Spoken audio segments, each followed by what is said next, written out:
এ দুনিয়ার মুসলমান,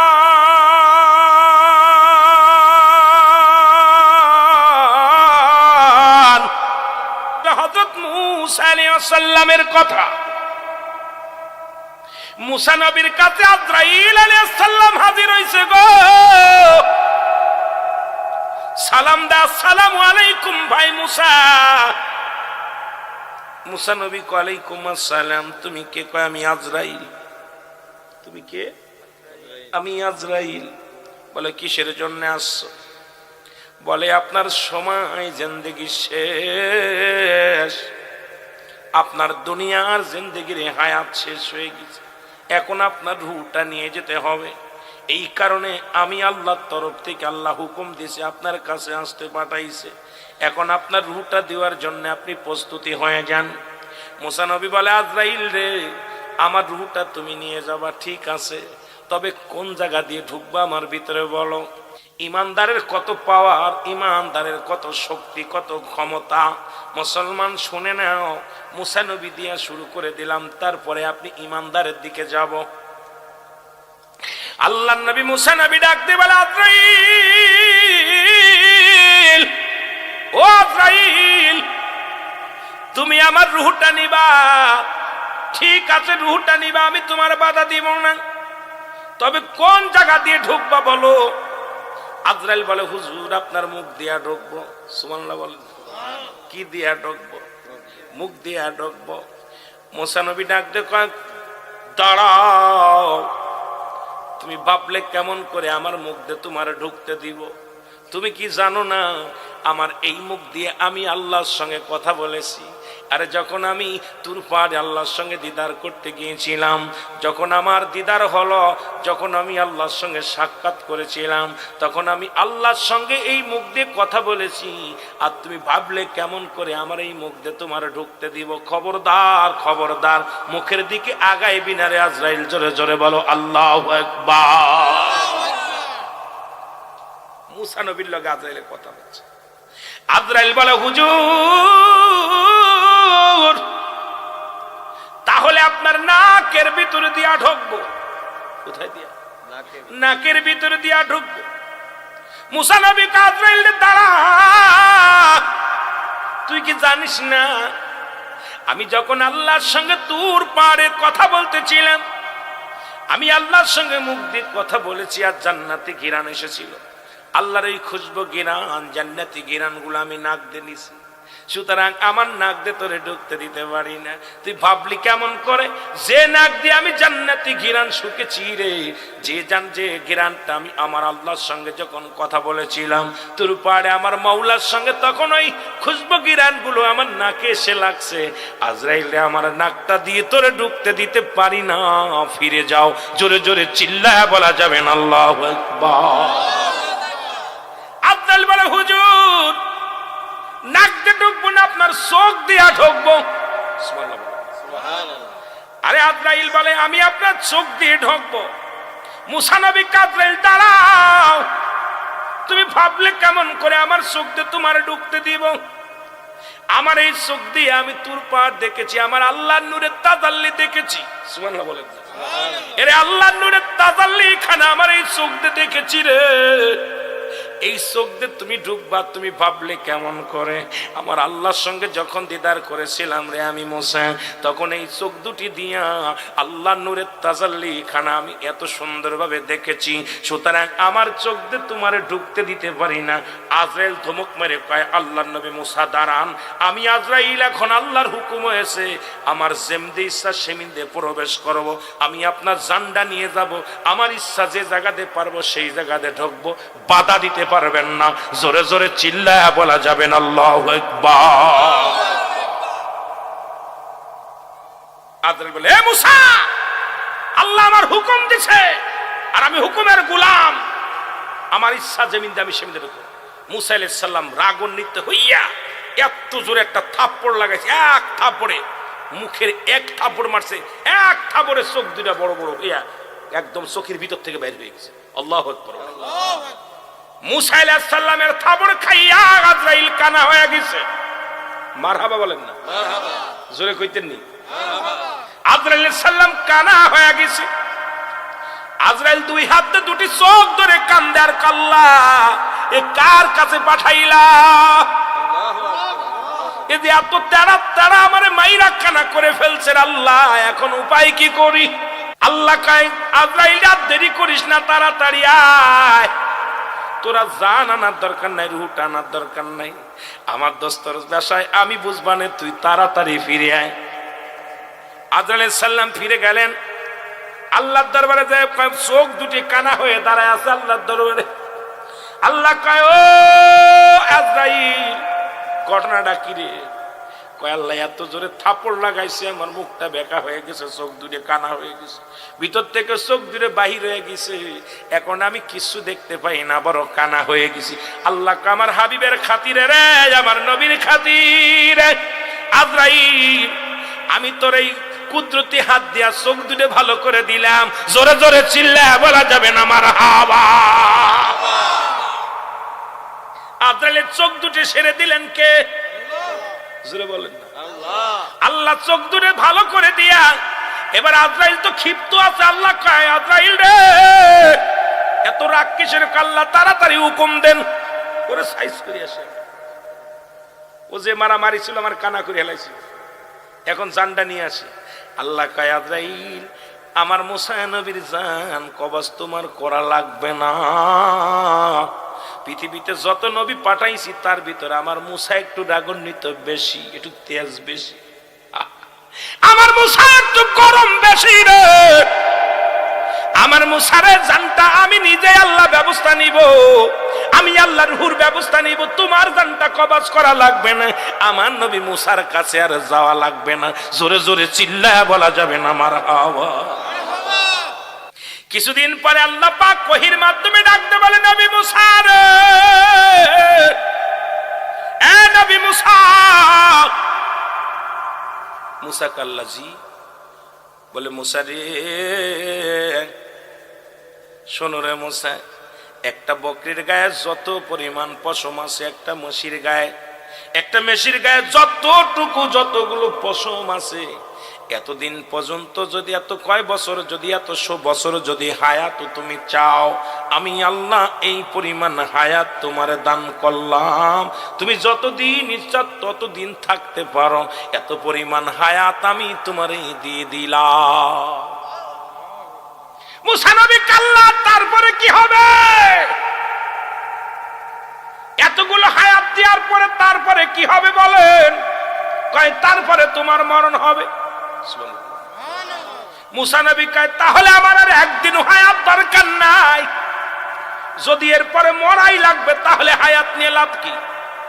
এই দুনিয়ার জিন্দেগি ইবাদত করে এত কষ্ট করে খাওয়া লাগে, এত কষ্ট করে তোমার গোলামি করা লাগে, এত কষ্ট করে রাত জেগে জেগে ইবাদত বন্দেগি করা লাগে, সংসার ধর্ম করা লাগে, আমার আর দরকার নাই রে আল্লাহ। হায়াত পরও যদি মরা লাগে, এমন হায়াতের আর দরকার নাই। জোরে জোরে চিল্লায়া বলা যাবে না মারহাবা। এত পর্যন্ত হায়াত তোমার দিতেছি, কিন্তু মরণ এরা থেকে বাঁচা সম্ভব নাই। মুসা নবী কয় তাহলে কি? আল্লাহ কয় তাহলে কি আজরাইলের ব্যবস্থা করবো? আল্লাহ কয় আল্লাহ নেওয়ার ব্যবস্থা করবেন, আমি রাজি গো আল্লাহ। তবে আপনার সঙ্গে আর একবার একটু সাক্ষাৎ করতে চাই, আপনার নূরের তাজাল্লিখানা দুনয়ন ভরে দেখতে চাই। আমি মুসা বড় স্বপ্ন, একবার প্রাণ ভরে আপনাকে আমি দেখব। এই সুযোগটা যদি আমার দিতেন গো আল্লাহ। আমার বুড়া বয়স হয়ে গেছে, এখন হাঁটতে পারি না, লাঠি নিয়ে ঠুকঠুক করে হেঁটে যায়। আর একবার তুরপার আমার ডেকে লন, আমি একটু প্রাণ ভরে বিদায়ের আগে আপনারে দেখা লয়। জোরে জোরে চিল্লায়া বলা যাবে না মারহাবা। আল্লাহ গো, নিয়ে আসবা ঠিক আছে, তবে মরার আগে আর একবার একটা সুযোগ দাও, আমি আপনাকে একটু প্রাণ ভরে দেখবো। কি করে দেখবো? প্রাণ। আল্লাহ বলে ঠিক আছে মুসা, অমুক দিন চলে আয়। মুসা নবী বুড়া মানুষ, অনেক কষ্ট করে লাঠি বর দিয়া, ঠুক ঠুক করে লাঠি বর দিয়ে চলে গেলেন পারে। আল্লাহর সঙ্গে দেখা সাক্ষাৎ, আল্লাহর সঙ্গে কথাবার্তা হয়ে গেল। আল্লাহর সঙ্গে অনেকক্ষণ কথা বলা পর মুসা নবীর আল্লাহ কয় মুসারে বিদায় নিতে হয়, তুমি যাও। আর কত বেল তোমার সঙ্গে আলাপ করব, তুমি যাও। মুসা নবী বলে আল্লাহ আমি যাই, তাহলে আমি বিদায়, শেষ বিদায় গো আমার আল্লাহ।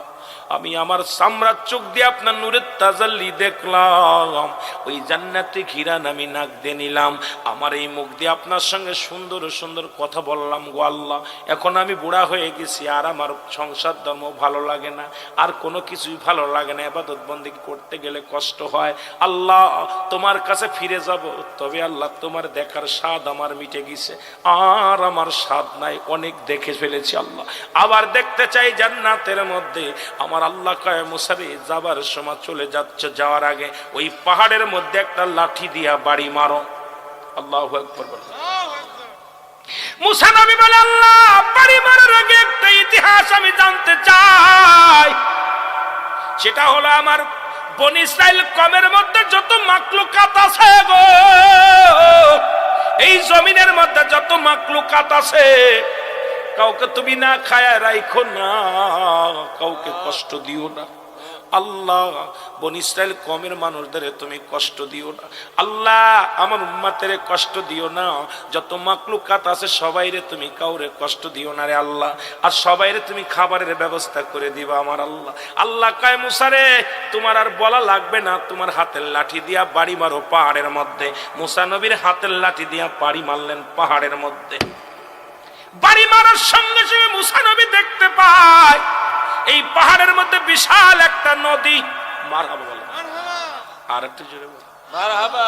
মুসা নবী দেখলেন বিশাল একটা নদী। নদী দেখে মুসা আলাইহিস সালাম ডাক দিয়ে বলে আল্লাহ পাহাড়ের মধ্যে নদী আইলো কই থেকে? আল্লাহ আল্লাহ কয় মুসা রে, পানির মধ্যে আরেকটা বাড়ি মারো। মুসা আলাইহিস সালাম পানির মধ্যে লাঠি দিয়ে আরেকটা বাড়ি মারলেন। আল্লাহু আকবার। বাড়ি মারার সঙ্গে সঙ্গে দেখলেন একটা পাথর ভেসে আসলো। সুবহানাল্লাহ বলেন না? পানির মধ্যে একটা পাথর। আল্লাহ কয় মুসা রে কি দেখতে চাও? আল্লাহ পাহাড়ের মধ্যে পানি, পানির মধ্যে পাথর বাসায় আনলা। আল্লাহ আল্লাহ গো আল্লাহ কয় মুসা রে, পাথরের মধ্যে আর একটা বাড়ি মারো। পাথরের মধ্যে যেই বাড়ি মারছে দেখে একটা সুন্দর একটা হরিণ চলে পাথরের মধ্যে বসে দাঁড়ায় আছে, মুখের মধ্যে তাজা ঘাস। এই ঘাস মুখের মধ্যে লইয়া, সবুজ ঘাস মুখের মধ্যে তাজা ঘাস নিয়ে দাঁড়ায় আছে। আমার আল্লাহ ডাক দেখায় মুসা রে, ওই পাথরের মধ্যে পানি, পানির মধ্যে পাথর, পাথরের মধ্যে একটা হরিণ। দেখো ওই হরিণকেও আমি তাজা ঘাস খাওয়াই রে মুসা। সুতরাং তোমার দাবি আমি কবুল করলাম, এই মাকলুকাতকে আমি আদর করে বানাইলাম রে। এই পৃথিবীর সব মাকলুকাত আমি কুন আর ফাকুন বলে বাইর করে দিছি। মুসা শোন, এই পাহাড়টা আমি যেমনি বানাইলাম এমনি তোরে বানাই নাই, এই আসমান যেমনি বানাইলাম এমনি তোরে বানাই নাই। আমি আল্লাহ হুকুম দিয়ে সব মাকলুকাত বানাইছি। এই ফেরেশতা পর্যন্ত আমি আল্লাহ হুকুম দিয়ে বানাইলাম। এত নিকটবর্তী ফেরেশতা গুলো আমি আল্লাহ হুকুম দিয়ে বানাইছি, কুন আর ফায়াকুন। কিন্তু মুসা রে, আমি মানব জাতিকে বানাইছি আমার কুদরতি হাতখানা দিয়া। এই পৃথিবীর সমস্ত মাকলুকাতকে আমি আল্লাহ খাওয়াই, আমি আল্লাহ বাঁচাই, আমি আল্লাহ সব কিছুর মালিক, আমি আল্লাহ দেওয়ার মালিক, নেওয়ার মালিক আমি আল্লাহ। জোরে জোরে চিল্লায় বলা যাবে না মারহাবা। এরে আল্লাহ তোমায় খুঁজতে যাইয়া পড়ে গেছি ভীষণ দায়ে, আল্লাহ তোমায় খুঁজতে যাইয়া পড়ে গেছি ভীষণ দায়ে।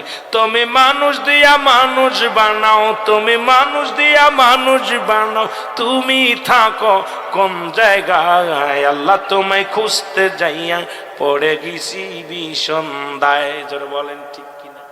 অফি আনফুসিকুম আফালা তুবসিরুন।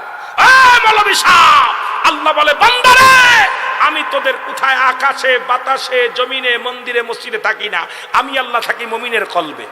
কোথায় থাকি? কথা কয় না কেন? আমার ভাইয়েরা, আমার বন্ধুরা, আমার গভীর মনোযোগ। মুসা আলাইহিস সালাম আল্লাহ রাব্বুল আলামিন ডাক দে বলে মুসা রে, ও মুসা তুমি কি দেখতে পাইছো নি? জি আল্লাহ, আমি খুশি হয়ে গেছি আল্লাহ। এবার আল্লাহর তরফ থেকে একটা সালাম পাইলেন মুসা নবী। সালামের উত্তর দিয়া ওয়ালাইকুম আসসালাম আমার আল্লাহ রওনা হয়ে গেলেন।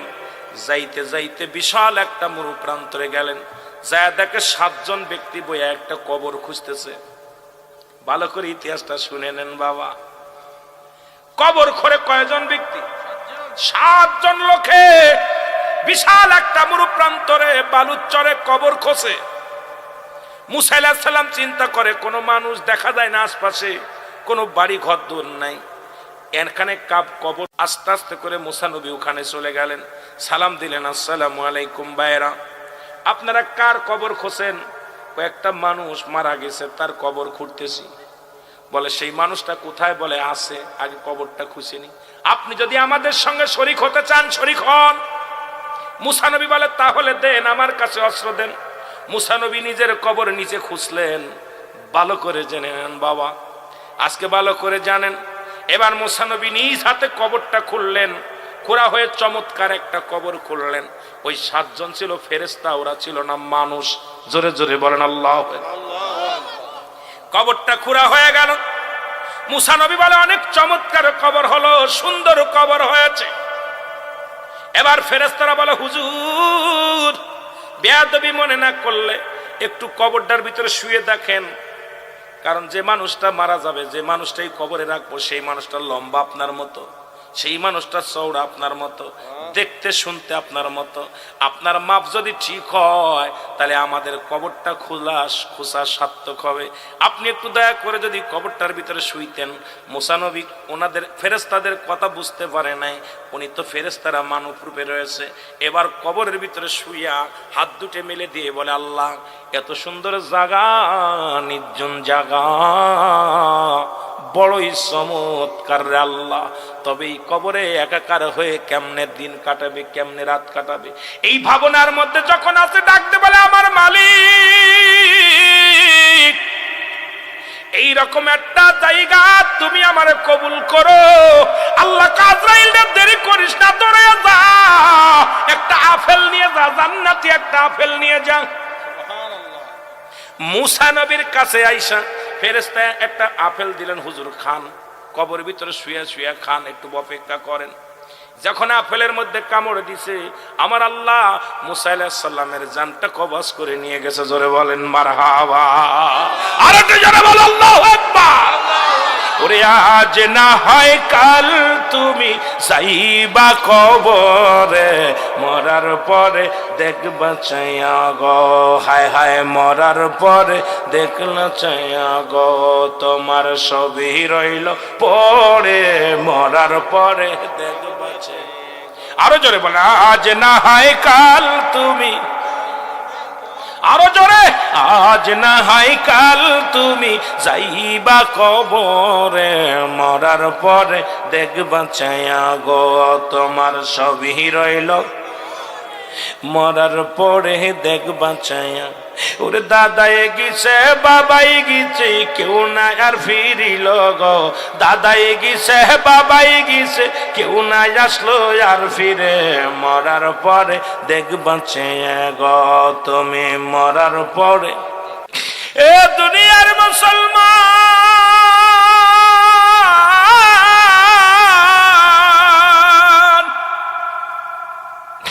মুসা আলাইহিস সালাম ওখানে কবর দিয়া মৃত্যুবরণ করা পরে,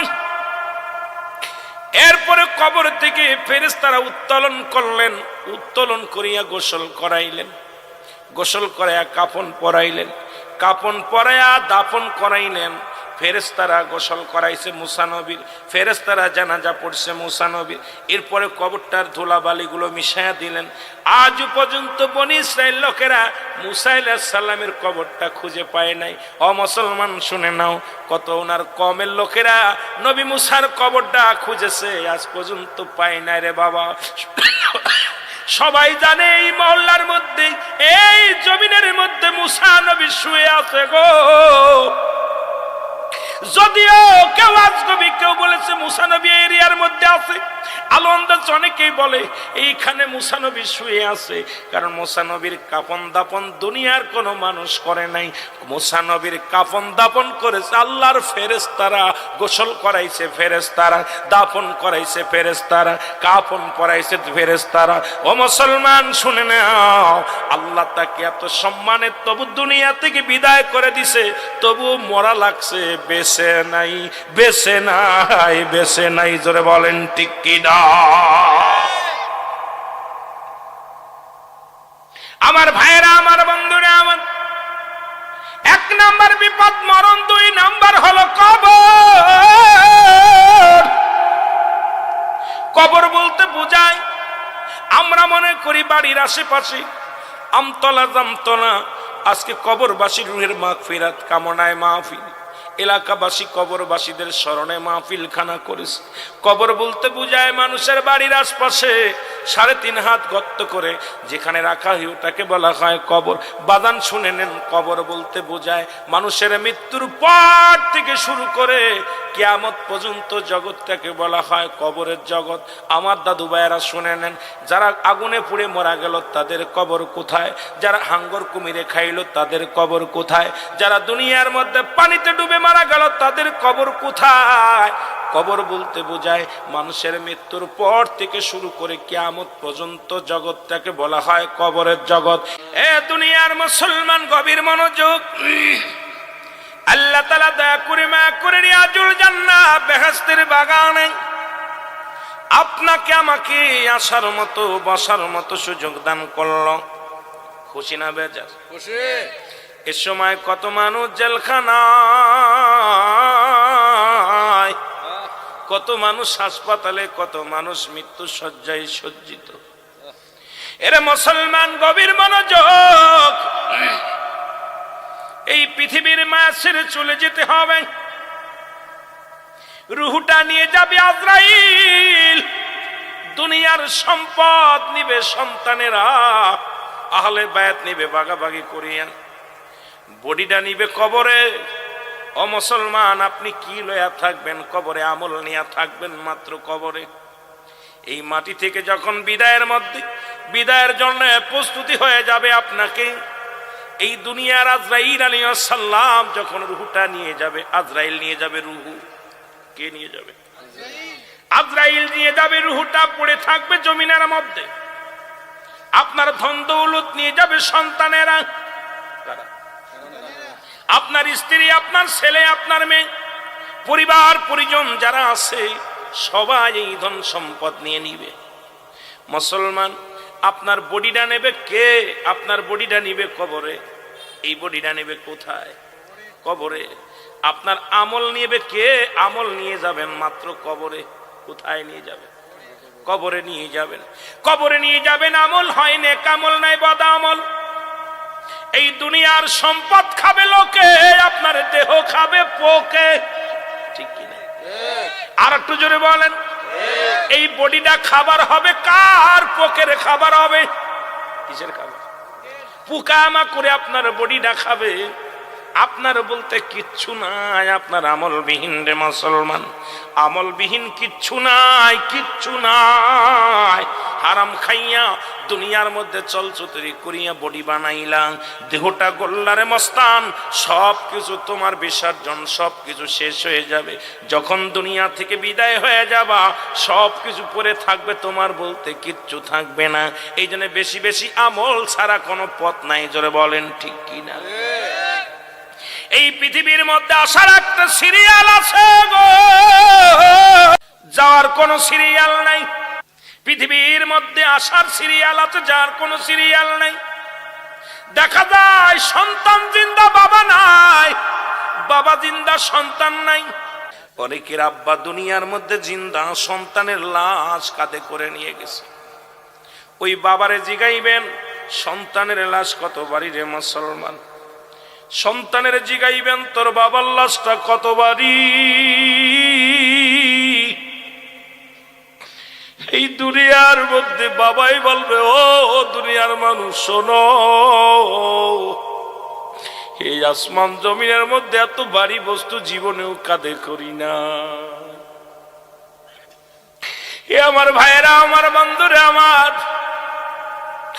ভাইয়ের কাঁধে ভাইয়ের লাশ, চাচার কাঁধে ভাতিজার লাশ। এই দুনিয়া থেকে কখন যেন বিদায় হয়ে যাব রে।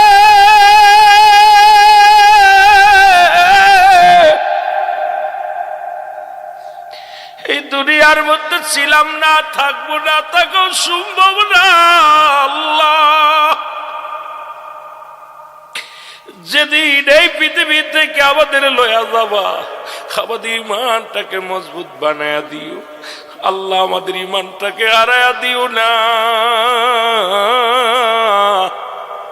ইমান না লয়া যদি কবরে যায়, কবর কিন্তু আপনারে আমারে ছাড়বে না।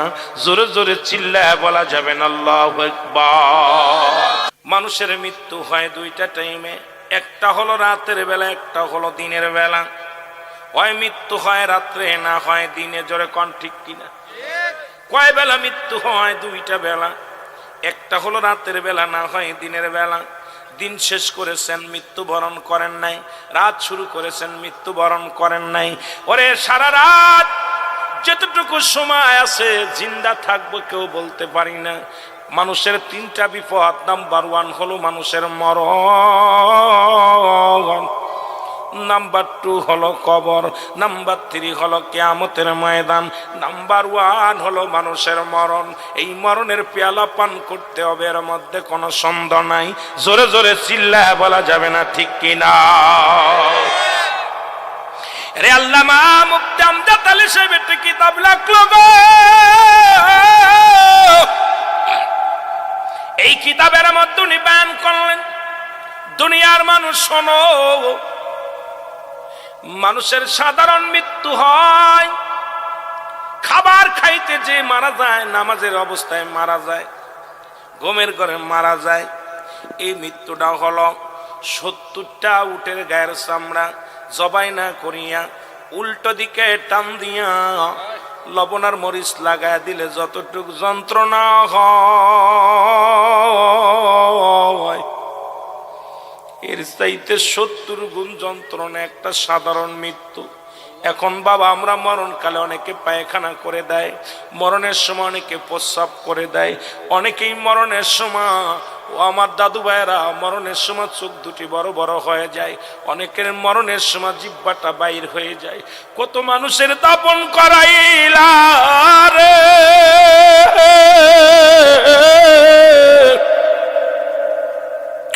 কত মানুষের কাপন করাইলা, কত মানুষের গোসল করাইলা আমার ভাইরা।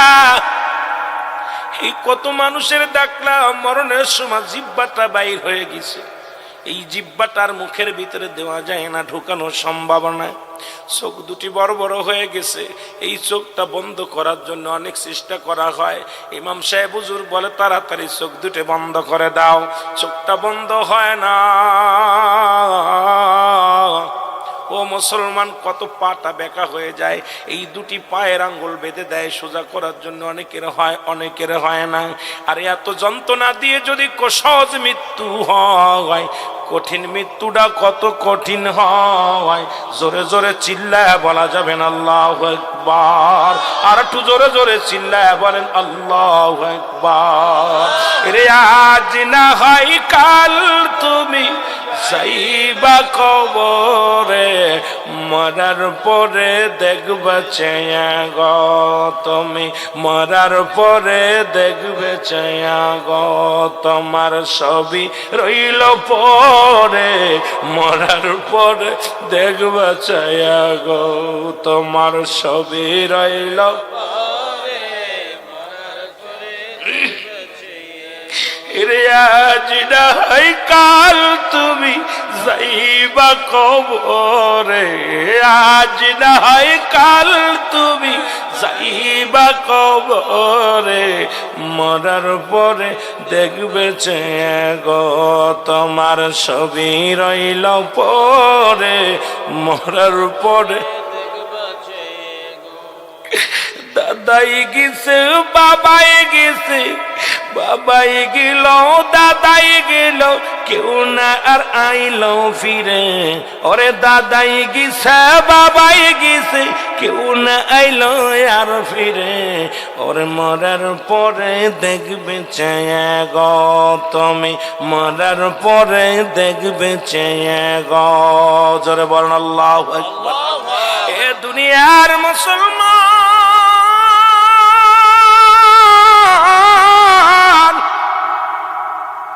কার জন্য অন্যায় করো, কার জন্য তুমি সম্পদের পাহাড় গড়লাও, কার জন্য তুমি সুদ খাও, কার জন্য ঘুষ খাও, কার জন্য জানি বেবাচির বেন জেনে জিনা ব্যভিচার করো, কার জন্য পরের মাথায় বাড়ি মারো, পরের সম্পদ লুটে নাও। আজকে তুমি যার জন্য করছো রে মন, কেউ তোমার না, কেউ তোমার না। এই দুনিয়ার মায়া ছেড়ে চলে গিয়ে একবার চোখটা বন্ধ করে দেখো, ছেলে তোমার নয়, স্ত্রী তোমার নয়, বিবি তোমার নয়, ভাই তোমার নয়, বন্ধু তোমার নয়। যাদের জন্য সুদ খাইলা, যাদের জন্য ঘুষ খাইলা, যাদের জন্য অন্যায় পথে পা বাড়াইলা, যাদের জন্য দুনিয়ার মানুষের ঠকবাজি করলা, ওই দুনিয়ার কত না মানুষের দাম বাড়াইয়া দিলা, দুনিয়ার মধ্যে কত মানুষকে কষ্ট দিলা, আজকে কেউ তোমার নয়। এই দুনিয়া থেকে বিদায় হওয়া পরে, এই জন্য আমি মাঝে মাঝেই বলি রে মুসলমান, এই দুনিয়ার সম্পদ খাবে লোকে, তোমার দেহ খাবে পোকে। জোরে বলেন ঠিক কিনা? এর এক নাম্বার বিপদ হলো মানুষের মরণ। মরণ থেকে পালানোর কোনো পথ নাই, মরণ থেকে চালাকি করে কোনো লাভ নেই। একটা কথা আমার মনে এসে গেল রে মুসলমান, শোনো। হযরত বাদান কোথায়? ঈসা ইবনে ঈসা আলাইহিস সালামের কাছে একজন জনক ব্যক্তি যা বলে, হে আল্লাহর নবী ঈসা, আমি আপনার কাছে জানতে চাই, আপনার কাছে একটা দাবি, আমার একটা দাবি, আমারে একটা দাবি আমার শুনে নেন। এই মরণের কথা আমার বড় চিন্তা হয়, পশু পাখির ভাষা আমি বুঝতে চাই, একটু দয়া করে আমারে বুঝাইয়া দেন, আমি যেন পশু পাখির ভাষা বুঝতে পারি। কারণ এই জমিনের মধ্যে যত পশু পাখি আছে, এই পশু পাখিগুলোর ভাষা আমি জানতে চাই। আরে আল্লাহর নবী ডাক দে কয়, বোকারে এইটা শুনে লাভ নাই, কারণ তুমি যদি পশু পাখির ভাষা বোঝো তাহলে তোমার বিপদ নেমে আসবে, আর যেদিন বিপদ নেমে আসবে সেদিন কেউ তোমারে বাঁচাইতে পারবে না।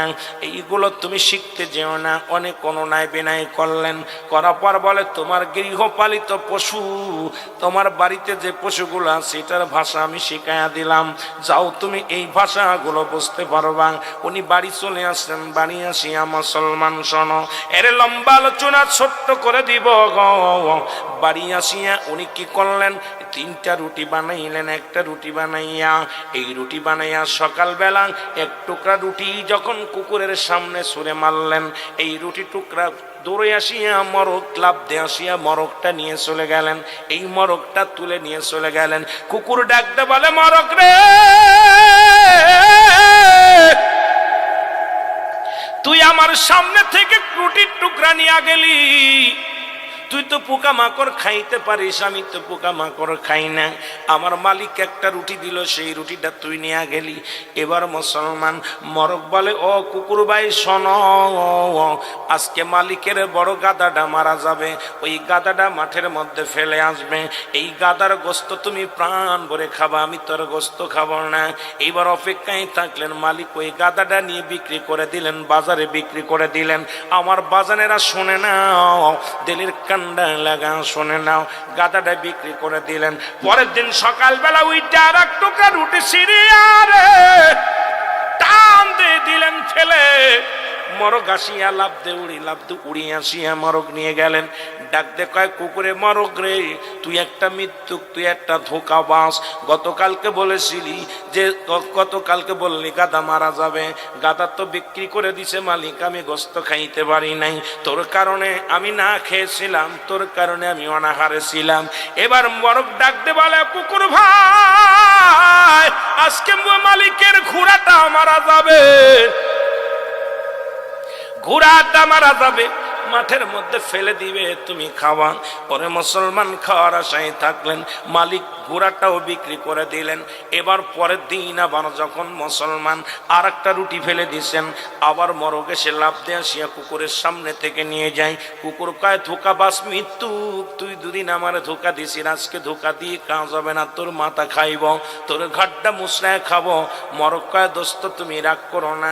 কয় রাগ করবো না, আজকেও তো ঘোড়া মরে নাই, ঘোড়া বিক্রি করে দিছে। এবার কয় আজকে মালিকের কি যাবে শুনে না রে, আজকে মালিকের বকরিটা মারা কি যাবে, ওই মুসলমান দুম্বাটা মারা যাবে। মালিক কয় তাড়াতাড়ি বিক্রি করলেন। এটাও একই অবস্থা হইলেন। পরের দিন আবার যখন এক টুকরা রুটি ফেলা দিছে রে, এক টুকরা রুটি ফেলা দিছে, মরগ আসিয়া লাফ দিয়ে তুলে নিয়ে গেলেন।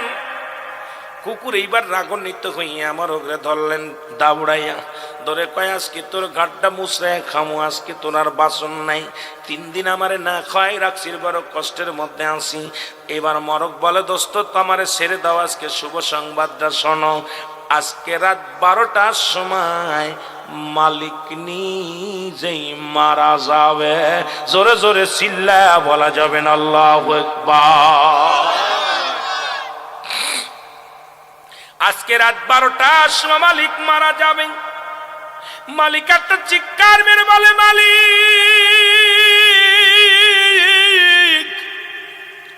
এর গুড়া মারার সংবাদ শুনলাম, গুড়া বিক্রি করে দিচ্ছি, বাড়িতে যে মারা গেছে, গাধাও মারা গেছে, বকরু মারা গেছে, এখন তো আমার নিশ্চিত মৃত্যু হয়ে যাবে। এরে আমার বাষ্প কেমন করে দৌড়াইয়া চলে গেলেন আল্লাহর নবীর কাছে। ঈসা আলাইহিস সালামের কাছে যে ডাক দিয়ে বলে আল্লাহর নবী গো আমারে বাঁচান, আমি বড় বিপদের মধ্যে আছি, কারণ আজরাইল তো আমারে ধরবে, রাত 12টার সময় নিশ্চিত আমি মারা যাব, আমারে কে বাঁচাবে, আমার তো বাঁচার সম্ভব নয়, আমার একটু দয়া করেন। এরে কয় দূর হয়ে যা, আমি তাকেই বলেছিলাম কোন পশু পাখির ভাষা বুঝতে চেও না, তুমি পশুর ভাষা বুঝতে চাইয়া তোমার বিপদ তুমি ডেকে আনছো, সুতরাং তুমি দূর হয়ে যাও, তোমার কোনো কথায় আমি শুনবো না।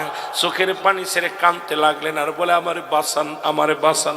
কয় বাঁচাইতে পারি, তুমি খোঁজ নিবা, খোঁজ নিয়া যাইয়া যাদের কাছে এই তুমি মালগুলো বিক্রি করেছ তাদের সব টাকা পয়সা ফিরিয়ে দিবা, তাদের কাছে ক্ষমা চাইবা, তারা যদি ক্ষমা করে দেয় তাহলে হয়তো আল্লাহ মাফ করবে, নয়তো কোনো তোমার মৃত্যু নির্ধারিত হয়ে যাবে, তোমারে আমার আল্লাহ ছাড়বে না। জোরে জোরে বলো আল্লাহু আকবার। লোকটা চলে গেলেন ঘোড়ালার কাছে, যার কাছে ঘোড়া বিক্রি করেছিলেন। ঘোড়ালা তাকে মাথায় হাত দিয়ে বসে আছে, ডাক দিয়ে বলেন ভাই, ও ভাই এত টেনশনে আছেন কেন? কয় ভাই আজ 3 দিন আগে একটা ঘোড়া কিনেছিলাম, গরিব মানুষ, মনে করেছিলাম ঘোড়াটা দিয়ে ইনকাম করে খাবো। আরে কপাল, আমি গরিব মানুষ, ঘোড়াটা বাজার থেকে কিনে আনা পর আমার ঘোড়াটা মারা গেছে, আমার বড় লস হয়ে গেছে, আমি বড় বিপদে আছি, এই টেনশনে কাঁদছি। বলে ভাই রে, আমি জানতাম ঘোড়াটা মারা যাবে, যা পর আমি আপনার কাছে বিক্রি করেছি, এই নেন, যে টাকা দিয়ে বিক্রি করেছিলাম টাকাটা ফেরত নেন, আর আপনি আমারে মাফ করে দেন, আল্লাহ যেন আমারে মাফ করে দেয়। ঘোড়া আলার কাছে মাফ চেয়ে চলে গেলেন গাদা আলার কাছে। গাদা আলা কয়, গাদালা দেখে ওই রকম মন খারাপ করে বসে আছে। বলে ভাই রে, তুমি কেন মন খারাপ করে আসো? কয় গত পরশুদিনকে বাজার থেকে একটা গাদা কিনলাম, গাদা দিয়ে মাল বহন করবো, কিন্তু গাদাটা মারা গেছে, আমি বড় কষ্টের মধ্যে আছি, কেন আমার ছেলে মেয়ে নিয়ে সংসার চলে না, মনে করলাম গাদাটা দিয়া মাল বহন করব, দুনিয়ার মধ্যে কিছু অর্থ কামাই হবে, আমি এটা দিয়ে উপার্জন করিয়া সংসার চালাইব, কিন্তু আমার পুঁজিপাটটা সব শেষ, গাদাটা মারা গেছে। পায়ের মধ্যে পড়ে বলে ভাই, আমি জানতাম গাদাটা মারা যাবে, এই জন্য বিক্রি করেছিলাম, এই নেন টাকাগুলো ফেরত লন। ও মুসলমান শুনে নেন, দিলের কান্ডা লাগান, শুনে নেন, আমার আপনি মাফ করে দেন। চলে গেলেন ওই বাজান বকরিওয়ালার কাছে, যা দেখে একই অবস্থায় একই নিয়মের কথা বললেন। আমার সবাই যখন মাফ করে দিলেন, দৌড়ে ঈসা আলাইহিস সালামের কাছে আইসা লোকটা কান্দে আর কয় নবী গো, আমারে আপনি দয়া করেন, আমার জন্য আল্লাহর কাছে ক্ষমা চান, আমার আল্লাহ যেন আমারে মাফ করে দেয়। আল্লাহ যেন আমারে ক্ষমা করে দেয়। এ মুসলমান শুনে নাও, শুনে নাও, আজকে দেখলাম কত মানুষের কাফন পরাইয়া কবরে শুয়াইলাম, কত অল্প বয়সী মানুষ দুনিয়া থেকে বিদায় হয়ে গেছে, কত বুড়া বয়সী মানুষ দুনিয়ার মধ্যে জিন্দা। এর থেকে কেন শিক্ষা নিই না রে? দুনিয়া আসার সিরিয়াল আছে, যার সিরিয়াল নাই। ও মুসলমান, কখন যেন ডাক এসে যাবে, কবরের ডাক এসে যাবে, দুনিয়া থেকে বিদায় হয়ে যাব, থাকা সম্ভব নয়, থাকা সম্ভব নয়। এই জন্য বেশি বেশি কবরের চিন্তা, মরণের চিন্তা করার দরকার আছে কি না? জোরে জোরে চিল্লায় বলা যাবে না আল্লাহু আকবার। আমার ভাইরা, আমার বন্ধুরা, আমার মরণের কথা বলতে গেলে কষ্ট কেমনে হয় রে? একজন নবী জান্নাতের মধ্যে আছে এখনো জিন্দা অবস্থায়, নাম হলো হযরত ইদ্রিস আলাইহিস সালাম। ইদ্রিস আলাইহিস সালামকে আমার আল্লাহ ডাক দে বলে, ইদ্রিস রে তুমি জান্নাতের মধ্যে কেমন আছো? ডাক দে বলে, আমার মালিক আমি জান্নাতের মধ্যে অনেক নিয়ামত পেয়েছি, আখা যা হাকা যা, অনেক পেয়েছি, অপুরন্ত অপুরন্ত ভান্ডার গো আল্লাহ। তোমার জান্নাতের ভিতরে কোনো নিয়ামতের কোনো শেষ নাই, তোমার জান্নাতের ভিতরে ভরপুর নিয়ামত। তবে আমার একটা কষ্ট গো আল্লাহ, তোমার আজরাইল আমার জানটা বাইর করেছে, আমার রুহটা বাইর করেছে, ওই তোমার আজরাইল বুঝি আমার সাথে ভালো ব্যবহার করে না, আমার কষ্ট দিয়ে। আল্লাহ ডাকতে বলে, আজরাইল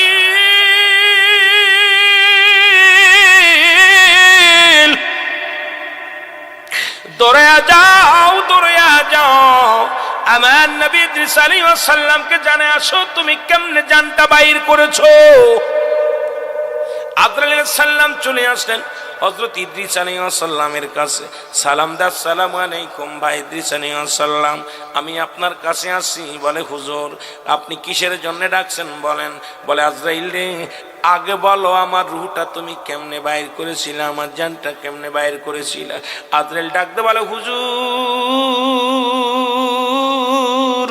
আমি এত বড় দানব,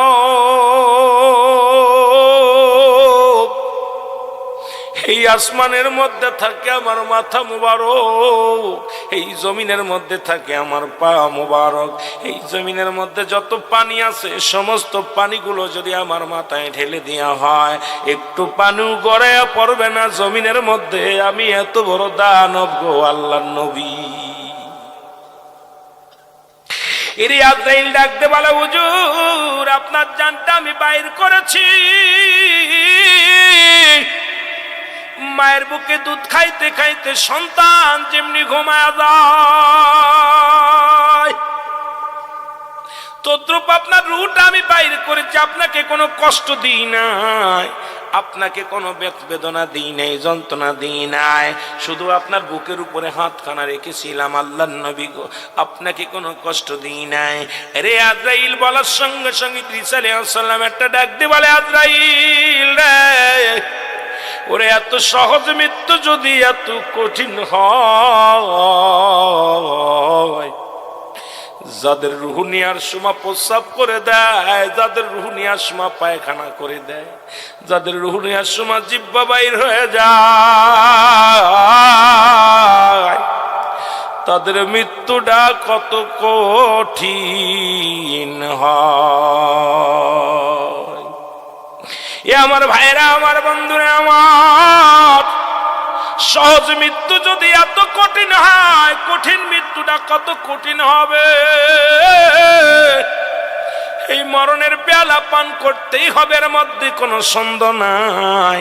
ও মুসলমান, পৃথিবীর সব আয়াত, কোরআনের সকল আয়াত তুমি অস্বীকার করতে পারবা, এই একটা আয়াত অস্বীকার করতে পারবা না, কুল্লু নাফসিন যায়কাতুল মাউত। এটা অস্বীকার করার মতো ক্ষমতা কারোর আছে? জোরে বলেন আছে?